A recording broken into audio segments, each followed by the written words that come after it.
Brian O'Driscoll on Off the Ball. Very good evening to you. Welcome along. Very good afternoon to you if you're streaming this live on our social channels. Very good evening to you if you're listening to it on the radio. Brian O'Driscoll is indeed with us. Nathan is here too. How are you doing? I'm good. Yeah. I'm great. I'm great. We've met already today. Okay. No, we haven't. I'm good. I'm good. The first thing we've done today. All right. So yeah, we're lifting the lid on that a little bit. The week when a squad is named for the Six Nations, it's an interesting moment, I suspect, for the players who make the cut, and then for those who don't, like Ross Byrne.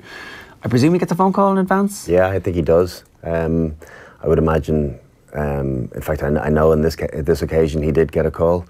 Yeah, it's always a hard conversation when a coach is delivering you bad news. Thankfully, from a squad point of view, I never got one of them, but I got my own bad news at well documented times. So, yeah, you just have to take it and listen to what the coach is saying and try and go away and progress on the points that they're picking up, that they've chosen someone else ahead of you over. It must be much easier to get that phone call after you've had a really bad game, as opposed to when you played about as well as it's possible to play, and in like a signature performance for your team, when you've replaced Johnny Sexton, you're like, okay, we're going with Carty this weekend. What does Ross Byrne think about, and what does he do to?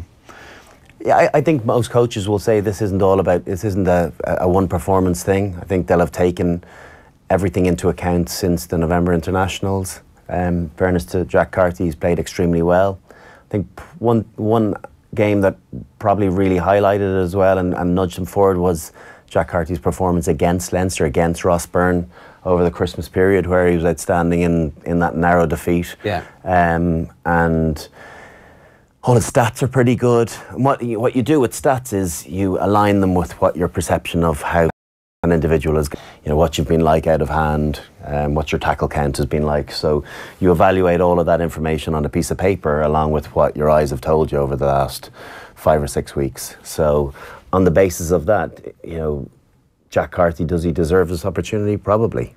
Does the coach always pick, this sounds ridiculous, the 3 best players for his extended squad like this? So there was almost an automatic assumption that Ross Byrne was the third choice, number 10.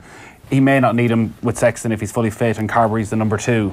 That maybe you just say, don't get ahead of yourself. He's getting a huge amount of praise last week. I'll bring Jack Carty in and let's see how he responds over the next couple of weeks. Yeah, you have to remember too that Jack Carty is very much third choice. If something happens to Johnny Sexton or Joey Carberry, Ross Byrne comes in. Does that automatically mean that Ross Byrne is now third choice? No. The landscape changes.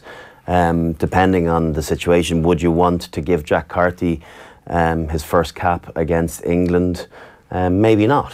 Maybe he'll feel that the bit more experience, albeit limited, that Ross Byrne has internationally, maybe he wants to go with him, or it might better suit the game plan that they're hoping to play against opposition. Yeah. So it's very much a horses for courses situation. I don't think anything is pre-scripted. It's you have to be reactive to the circumstances you find yourself in. But first up, I think it's probably this sounds terrible that it's good politics. It's not, because it's not about getting Connacht players. They are absolutely deserving. All 5 of them that are in the squad, they've played very well. Tom Farrell's been outstanding for a year. Quaylen Blade has taken his opportunity very well. But in fairness to Jack Carty, he had a bit of a bumpy year last year, was in and out of good form, not great, just lacked continuity week on week. And yet I think over the course of the last 2 months he's delivered and delivered and delivered, and I think it's important to reward that as well, and to be seen to reward it, and not just for Jack Carty but for other players that feel as though they're out of favour, that you can play your way back in by solid, consistent performances. That's the political side of it, isn't it? So that's the political side, rather than the fact that it's it's a Connacht player. Yeah. Because when you think back to the summer tests in Australia, Joey Carberry announces he's going to Munster, gets picked straight away for Ireland Australia, straight in, like no ifs, ands or buts, and Sexton's on the bench. It's like the biggest game he's ever started. That's an interesting coincidence. And then also Sean Cronin gets dropped for a game, and it isn't considered to be the second choice hooker, when it's clear he looks to everybody around the world like this guy's our second best and actually pushing to be our first best. And all of a sudden there's a competitive element in the squad, and everybody's a bit pissed off with each other, and away we go. And that's not the worst thing in the world, is it? But Joe's always done that. He's always done it. He always keeps players on their toes because they are completely unsure of how much of a fixture they are in his team, except for a few individuals, except for Johnny and Conor Murray. Rob Kearney was precarious for a while, but delivered some big performances. He got told he was on the chopping block. I think it's become, players have become a little bit more cemented in the team since the Grand Slam because of the quality of their performance, because they went unbeaten all last year, except for unbeaten bar one in Australia. Stockdale has been outstanding since Can't drop him. Yeah. Keith Earl's never played better. So there's straight away there's 5 off the top of your head, and then CJ comes into the mix. Yeah. James Ryan, undroppable. Yeah. Cian Healy, undroppable. Ty Furlong, undroppable. So all of a sudden now you've got 9-10 players that it's very hard to make your way into the team because none of these have had substandard performances in the last year. That's really great that they're playing that well, but over a period of time you want to make sure that they're still playing at the level, or that they still have the intensity that got them to that level. Is part of this too a shot to everybody going, look, nobody is guaranteed, nobody's nailed on here, that it's like a little jolt across everybody else's, or is that irrelevant? I think it's a good story to sell, or a message to get out there. I've said it before on the show that I always felt as though I had to prove myself to Joe in the sides that playing with him. I never really knew whether he rated me or not. So he gives you enough praise to keep your confidence up high enough, but keeps you enough at arm's length that if you do if you do fall off a little bit, that he can incorporate or bring someone else in to replace you. So he keeps balls in the air very well and gives hope to those that feel as though it might be a little bit hopeless under other coaches. Was there once when you were dropped by Joe? Ever? Well, I don't know. I don't know if I was, because Owen O'Malley it was the quarter-final in 2012. I was coming back from my neck surgery, and Owen O'Malley had been playing really well, and on the Tuesday Owen O'Malley got put in the team, which ordinarily would be the team. Doesn't have to be, but more often than not will be the team in the training team, and Owen O'Malley pulled his calf 10-15 minutes into that session. So you never had to have the conversation with him? So no. So only Joe knows that. I've never asked him. Ignorance is bliss. So it was never dropped, right? But were you tempted to go up and say, here, what the hell? No, because I was only coming back from injury. I'd had one game. So it doesn't mean, particularly when someone else has played well. I mean, Owen O'Malley had played really well in the lead up to that. So you do have to be better than the other person, and it takes you a few games to get into it, particularly at 4 months off. But it happened so quickly, and I didn't have the chance to have a conversation if it necessitated it. Are you literally walking into the training session and they're like, okay, you got it in this time, like it's handing out bibs kind of, and you're like, okay. Hang on, let me just give that to Owen O'Malley. There you are, Owen. Congratulations. Is it a little bit like that? A bit like that, yeah. You have to be careful not to walk too quickly. It's the old calling the team out and you start strolling over to the one side and do the Grandpa Simpson and walk straight back out again. Nobody would ever notice. Whoa! Right, yeah. And so that he pulls up in the middle of that training session, and then it's all 10 minutes in. So so I got a good run through, and he was out injured. I think that's the year that he did his cruciate as well. Yeah. So even later on as well, he was playing well, and we weren't sure on the semi-final because I'd played and he'd just come back from fitness, and he was playing well, and then that happened the week before the final. Yeah. Around that time. I remember too, because I was struggling coming off the back of the Six Nations with an injury, and I wasn't sure whether I was going to be fit or not. And that's the issue, when you're 70-75% and somebody else is going really well, and you might have done lots in the past, but this player's playing well, and you're a risk. It's where you have it these days, where guys are being given less time to get themselves fit early on in the week because of the strength of the squad. So if you're not fit by Tuesday, I know we got someone that can come in and do almost as good a job as you. Yeah. So that was the case. So once Owen got injured in that game, I was given more latitude to get right for the final, because I don't know who our third choice would have been, but it wouldn't have been of that standard. Yeah. Schmidt seems particularly ruthless like that on the week of a game, because often you'll be down at Carton House on a Monday or Tuesday, someone sits it out and they will say, whoever's up in front of the media, we'll give them a chance. If they're fine by Friday, they can be in the team. But it never seems to happen. If they don't train on Monday and Tuesday, there doesn't seem to be any way back for playing that weekend. Yeah, it's very hard to just to click in, you know. Training's it's about timing, and I think it's also a good message to send out. You know, the guys thinking that again, that it's fine. I can take Monday, Tuesday, maybe Thursday off. I'll just do the captain's run. That's gone. It's a bad atmosphere to sell.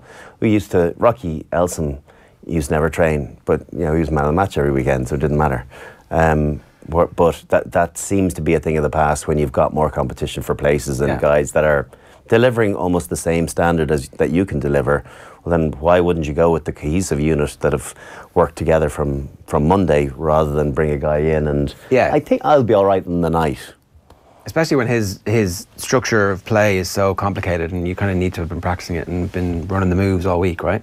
And it is, and it's a detailed thing, and you can know your detail on computers and know what role you have to do, but nothing like giving a coach confidence to be able to see them do it out on the training park. So, it's I think it's a good thing. It's a good thing. It definitely deters from laziness as well, or guys thinking that any complacency. Yeah, I guess that was the question when you're naming the players who are shoe-ins and guaranteed starters. A little bit of complacency must seep in at some level, just because you're human beings. Like, I'm okay at the moment. I mean, obviously, you said you still needed to feel like you had something to prove to him, or that you never knew where you stood. Like, I suspect Tyke Furlong knows that he's going to start if he's fit. So it's just about making sure that complacency doesn't seep in for him and for James Ryan and for Peter Mahoney. Like, they're all self-starters, but at the same time, what keeps the complacency away?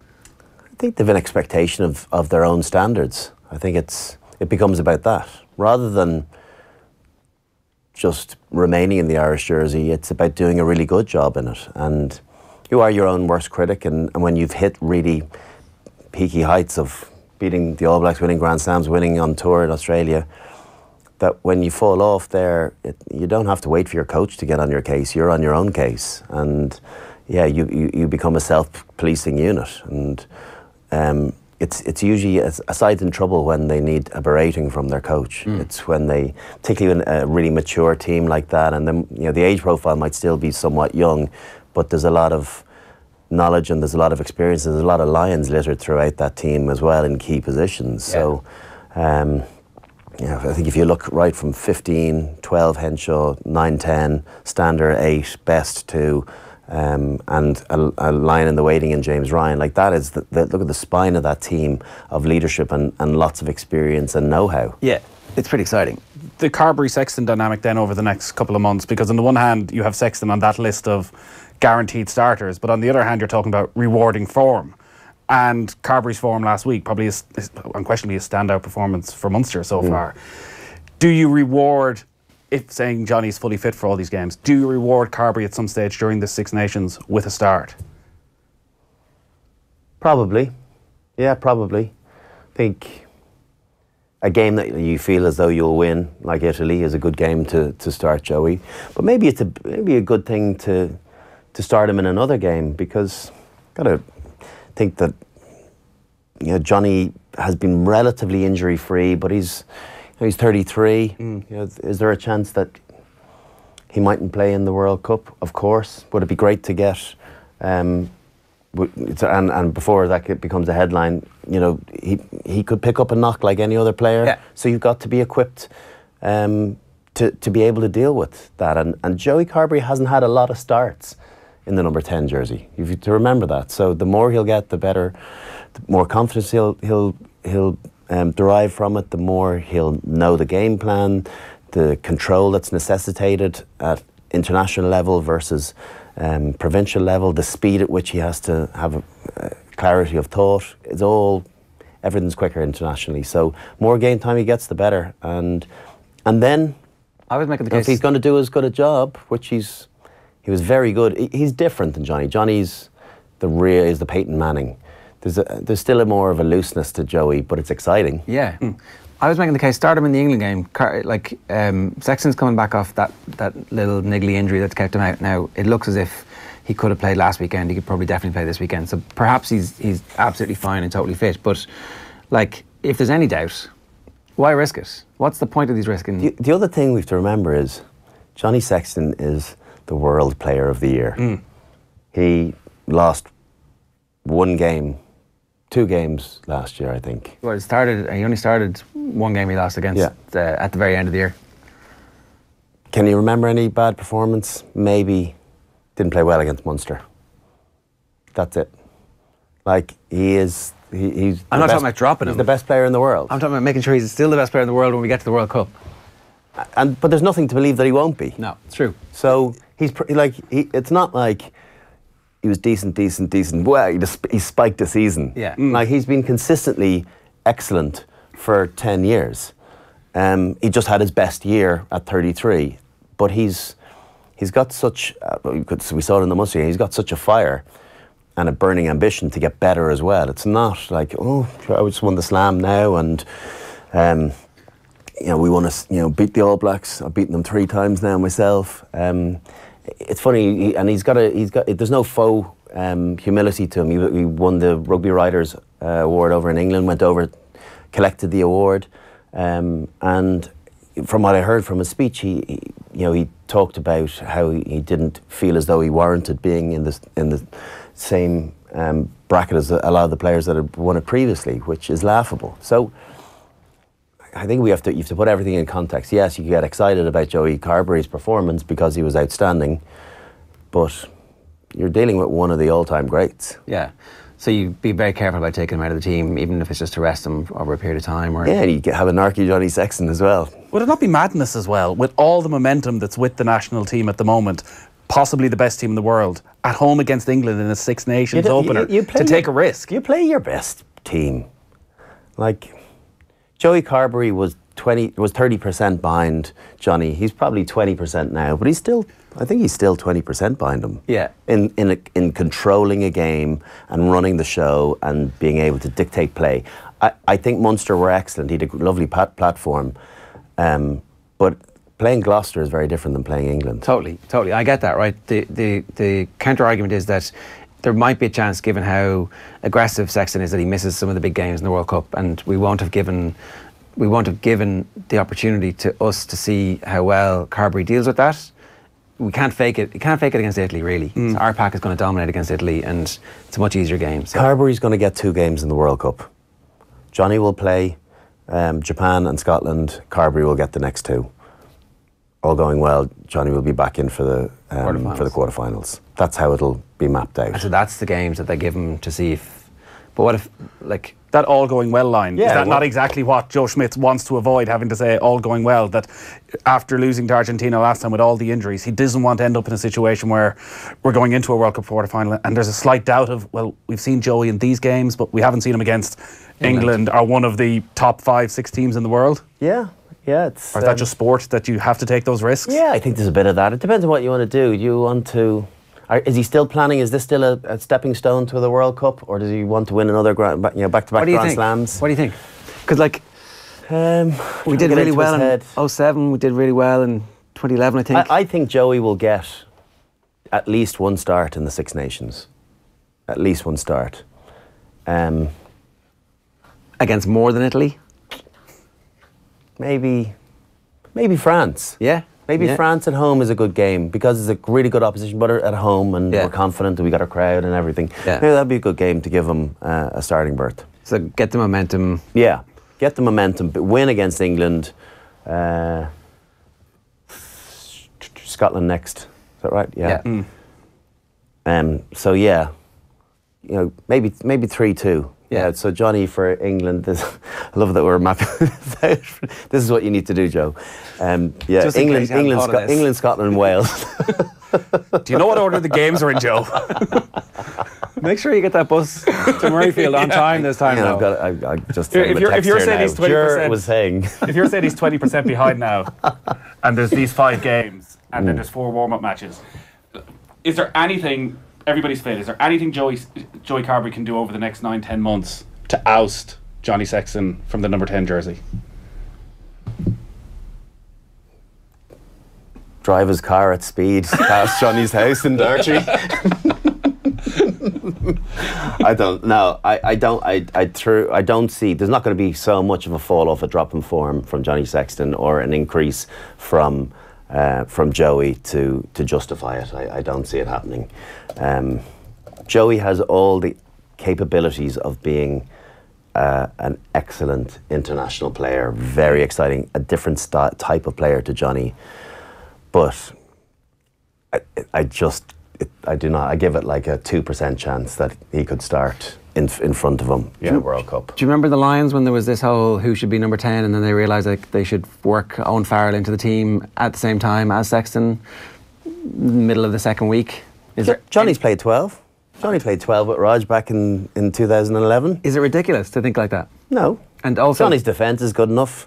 I'd be playing Johnny at 10 or Johnny at 12 and Joey at 10, but it's not. Why would you do that? You've got Robbie Henshaw, Bundy Aki, Gary Ringrose, and Chris Farrell. So no, that's not going to happen. yeah, okay.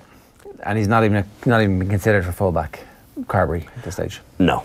I think Larmer's there, and Rob Kearney starts with and his Addison and Rob Kearney's the fit. So all right. There was one other thing that we want to talk about before we talk about this weekend's games. This is from Andy Dunn, was on during the week talking about Ireland's style of play and how we hit so many more rucks than anybody else, and the attritional nature of our style of play. Have a look. My concern as a general rule watching the Irish style is again that ruck count. We average about 140 rucks per game, and the other top 5 teams in the world average about 80 per game. So we've 60 additional rucks to win an international relative to other international sides. 60 more chances to get injured. Well, I mean, at the moment it's not affecting us because we're winning all the rucks, we're winning the matches, and it's just a question to say, is it very demanding or too demanding physically to do back-to-back for 7 weeks to win a World Cup? And you could just as easily counter-argue, well, we've got greater strength and depth in order to do it. So there's just, that's one area where I suppose of differentiation for us relative to other international sides at the moment that's probably worth flagging, but we seem to be managing. What causes the rucks? The lack of offloads more often than not. Most of our forward runners will tuck and seek out contact and probably run at an angle where their head is looking at the floor. They're going to hit the floor, and they're preempted to hit a ruck in order to set up a next phase. If you look at the Scottish team, for example, or even Ulster, the way Ulster played against Racing on Saturday, it was a bit like watching the LA Lakers against another NBA side. It was very few guys were looking at the floor in order to set up a ruck to do the next phase that was in the plan, because there wasn't a plan, and the game was entirely broken up. Now it was mayhem, it was chaos for the vast majority of 80 minutes, but better sides and better execution can reduce that level of chaos. We don't embrace that as a national side. We hit a lot of rucks, but we're very good at it. Yeah, so we're obviously very good at it to the point where we're the second best team in the world. Is this an issue that we need to maybe tone it down a little bit and get more back to the average number of rucks that all the rest of the top countries play? I agree with him on the offloading. I think we can risk a few more. I think of our pack, James Ryan's the most likely offloader. I think he's the one that looks for it or instinctively knows when it's going to be on, when he makes good inroads.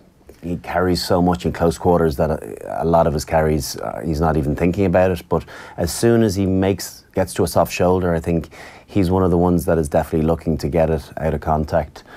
I think we have some reasonable offloaders. I think the game plan that Leinster have played over the course since Stuart Lancaster has come in has increased the skill set of a number of those Leinster backs that are will be in that 31-man squad, and so their instinct is to throw the 50-50 pass a little bit more.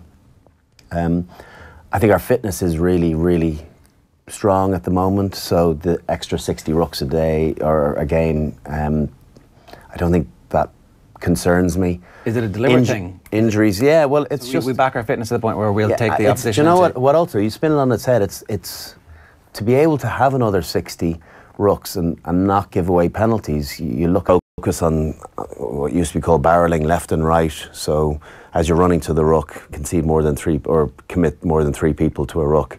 So I think New Zealand were probably the best team at clearing out rucks and creating fast ruck ball, but this isn't happening by accident, is the thing, right? So, like, obviously, Schmidt thinks this is the best way for us to win games. Yeah, and it's keep ball. It's keep ball. Why do we have the same X factor as back very quickly through their system and then wait and play 1 or 2 additional phases to then create another opportunity for themselves? I think it's testament to their patience and their willingness not to get bored of what they're doing, of stay the course, and maybe it's Joe's way. You know, it's that this is what we do. We grind teams down and we back ourselves. It's hard to argue. There must be a shock to the system for the opposition as well. If the average is 80 and you come up against Ireland and suddenly it's 140. And it's more tiring to defend than it is to attack. So you have to remember that you're taking it out of the opposition as well, who are hungry for the ball and they're aren't used to it. And it is. It's like teams playing again. It's the football analogy of playing against Barcelona or Man City, where you know that you're going for large parts of the game, you're going to have to concede possession and make good decisions when there is an opportunity to steal a ball, rather than wasting your time and wasting your energy of pilfering and getting smashed. Around, I guess there's still a slight spook in in our minds from the fact that Paul O'Connell gets killed at a ruck in the World Cup against France. That's when the hamstring gets ripped off the bone. Like, is it something that causes us to have more injuries, and so the strength and depth advantage that we have fritters away over the 4 or 5 weeks, maybe 6, 7 weeks of the tournament? Sorry, but the difference between that is Paul's defending a ruck, and that's when he does his hamstring. He's not doing it in attack. So in attack, when you're carrying for an extra 60 phases in a game, you're targeting those that are trying to pilfer. Yeah. That's where pilfering is where you're going to do the damage. Okay. Rather than being those that are clearing rucks out and trying to get the defence away and winning that shoulder, trying to make sure that they can. So the vast majority of injuries that I can remember, I don't know the stats on it, so don't hold me to count on it, but it would be the defending team that would pick up far more injuries at ruck time than the attacking team by joints or muscles going or being hit blindsided. Yeah. Okay. All right, well, let's move on to some of the fixtures this weekend. What game have you got live on Sunday? Wasps, Leinster, 3:15, Ricoh Arena. We've got Jay Keenan, Brendan Mackin with Conor Morris. Brendan Mackin does a mean Royal Nugent. We can see that on YouTube. So a bit of pressure for Conor is what you're saying? Yeah. Things aren't going well 20 minutes in. Well, if he has a bug or eats something dodgy, at least we know that we have an able replacement to step in with vast experience. Was this his general party piece on the Leinster team bus? So good, yeah, it was so good. He was just brilliant at impressions in general. Very, very funny guy. Very good guy to have around your team. Great energy, and I'm going to tune in. So when Leinster are 30 points up at half time, we know what we can do for the second half for a bit of entertainment. Exactly. You won't be shy of something to say either. Good. Leinster are going to win this game really well, right? That's you would think so. The Wasps have been very disappointing. They have had some bad luck with injuries, particularly in their pack this season, but they've never really gotten any momentum. They lost Jimmy Goppert early in the season. Sapawanga hasn't been quite what they would have anticipated from him at 10. So you feel that the power and the depth of Leinster squad will be too much in a game where Wasps had nothing to play for other than pride on getting absolutely pumped in round 1. Yeah. which hasn't been much of an inspiration for teams so far in this competition. They're like, let's move on. Particularly when you're playing against, I think they'll want to save face at home, but I just think that Leinster will have too much. They'll have to, don't get me wrong, they'll have to work for their victory, but I think they'll get it done. Yeah. The Munster-Exeter game is also really interesting to see how Munster respond to all of the plaudits that are coming their way from last week's performance. Last week's performance seemed like a signature performance. It had the power of the forward pack that we knew was there, but it was the first time we've seen the backs be as talented as they could be, and there's still room for improvement from that back line as they kind of spend time together in meaningful combat. So I don't know, I've got very high expectations of this Munster team all of a sudden. Their scrum looks very good. I don't think Exeter, I think they've got 6 international props in their setup, so they won't capitulate quite like Gloucester did, but credit, Munster scrum has been good all season. That's not the first game that we've seen it. It's been very, very good, and bouncing between, John Ryan has been behind Porter, has been favourable in Ireland camp, but yet they go to Archer an awful lot as first choice in Munster. So Johan van Graan likes the job that he's done. Kilcoyne looks rejuvenated and playing really well, carrying very well. So I think their pack has delivered terrific set piece for them.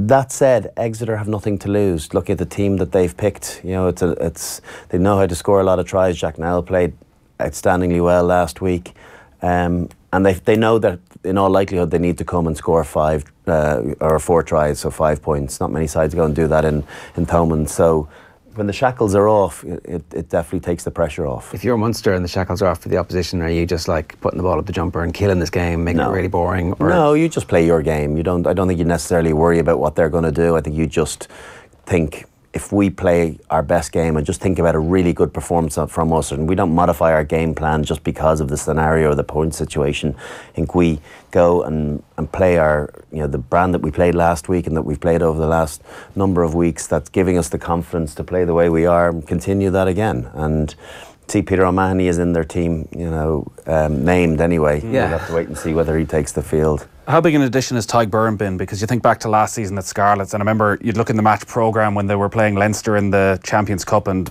he was top of pretty much every stat. With turnovers last season, I think second place was 6 turnovers. He was on 17 or 18. Came at all this hype, came at all this expectation. Has he delivered on it?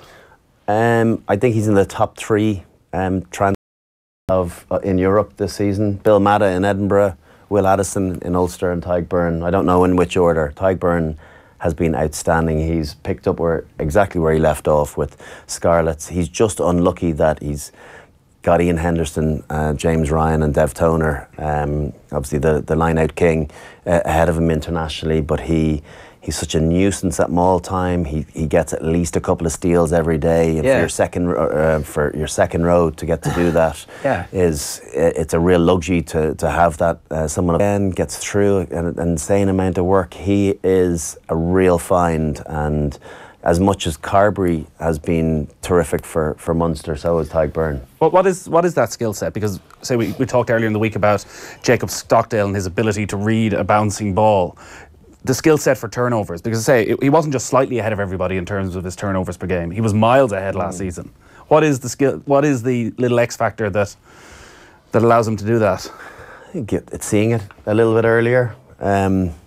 It's as no differently than Jacob Stockdale, as you see the ball as it's about to land, to see what point it's likely to hit on, and so judge as to what side you should favour. I think Byrne is looking at the shapes of bodies as they fall to the ground, as well as to whether, before it's happened, I think he's thinking there's something in that for me, the way the players fall, and be it if they fall on their back, if they fall in a strong position, the level of the contact, whether it's a soak tackle or it's a collision tackle. Sometimes actually soak tackles are the best, because it puts a bit of daylight between the ball carrier and those that are going to clear him out. That's sometimes the best opportunity to get in. You've also got the tackler who's meant to roll away, where they can disrupt the players coming in to clear out the ruck. So I think he's weighing up all of his options as they are unfolding, and he's not going for every one. He doesn't, in fairness to him, he probably still gets done harshly by referees, a couple of times a game, but it's worth it. So say he's probably in the mix for winning 5 turnovers most game, 4 or 5 turnovers, and he'll get 2 of them. It's almost a little bit like different positions. Ruan Pienaar has a fair idea what he's going to do when he runs to a ruck. He's already looked at the footwork of the guard and the first and second defender. He's seen how tight they are versus what their space is like, whether he's going to pass or whether he's going to carry and then have a runner off him. So the clever players are able to see it ahead of time. And I think Tadhg Beirne definitely has that skill when it comes to assessing whether there's something in a pilfer for him or not. It feels to me like that skill set is his skill set in whatever game he's playing, that's not going to be something that disappears in international rugby, that he could actually take to international rugby really quickly. Yeah, I think the one thing that's working against him is his ball carrying as good as the others. Like Devon is 120 kilos. James Ryan makes yardage no matter what. Henderson's a brilliant ball carrier. I don't think Tadhg Beirne's got good footwork and runs good angles, but he has to because he doesn't quite pack the same punches as the other 3. But at provincial level, that's very, very effective. So you're right. He's that type of player is there for is capable of staying there for a long time, and he modifies his game ever so slightly. If it's down and dirty, he can roll his sleeves up, but he can play fast and elusive, as we saw the Scarlets so effectively doing last year. So, what are his hopes of getting into the Ireland team? His versatility of being able to play in the back row gives him a chance of getting into that World Cup squad. I don't know, match day squad. Is there a chance he's O'Mahony's main backup? Yeah, but you look at the strength of that back row. Then with the full complement, you're looking at Levy, able to play 6 with Van der Fleer playing 7 and O'Brien, but Ruddock as well being able to play in there. So Jordy Murphy coming in and playing right across the back row. So I don't know if it's as simple as going Beirne in for O'Mahony. I don't think he's a starter. I think you're picking an all-out 6. But if O'Mahony gets injured, it gives Beirne an opportunity of getting into the 23. Right, and then the other one that so Munster are going to win that game, you think? Yeah, you would. We were doing all permutations and combinations in BT the other night. There's a scenario where both can come out of the group, where Munster get a losing bonus and Exeter get a try bonus, and then if Ulster got nothing in Leicester, that 2 could come out of the group. But you'd have to imagine Thomond Park. Yeah, Munster need to get it done. Not going to happen. It shouldn't happen. What about Ulster? The resurgence in their form, the change in their playing style, the fact that they're quite exciting to watch this year versus some of the turgid stuff that we've been watching, to call a spade over the last couple of years, is pretty amazing. Yeah. Obviously, I think Coetzee has been huge for them. Jordy Murphy's been a big signing for them. I think Rory Best has really upped his game this year in the Ulster jersey. We've seen it in Ireland for years, but maybe not the same level of consistency performing for Ulster, whereas I think he's really, really ramped it up. Henderson's been helped out with his ball carrying by Coetzee, so he's able to get through another mountain of work other than being the sole focus for getting them over the advantage line. Cooney's been good, Billy Byrne's been good, Addison's been good, Stockdale's getting space. So it's the sum of the parts. They're just knitting extremely well, and you have to remember they weren't brilliant in the opening round against Leicester. They got it done, and they've lost to they lost to Racing, but then won big games. Those 3 and 4 games set them up. Yeah, totally. By getting 10 points at Scarlets. Leicester have picked a really strong team, so if they're going to do it, if they have to get something, they're going to have to do it the hard way, depending on what happens this weekend, or tonight, I should say. If Montpellier win, then it looks like they'll have to do something. And maybe the season's just about getting the buzz back up at Ulster, because it's been such a mess for so long. And we had the game live last Saturday, and both Oisin and Andy up there said, like, you could feel it around the city.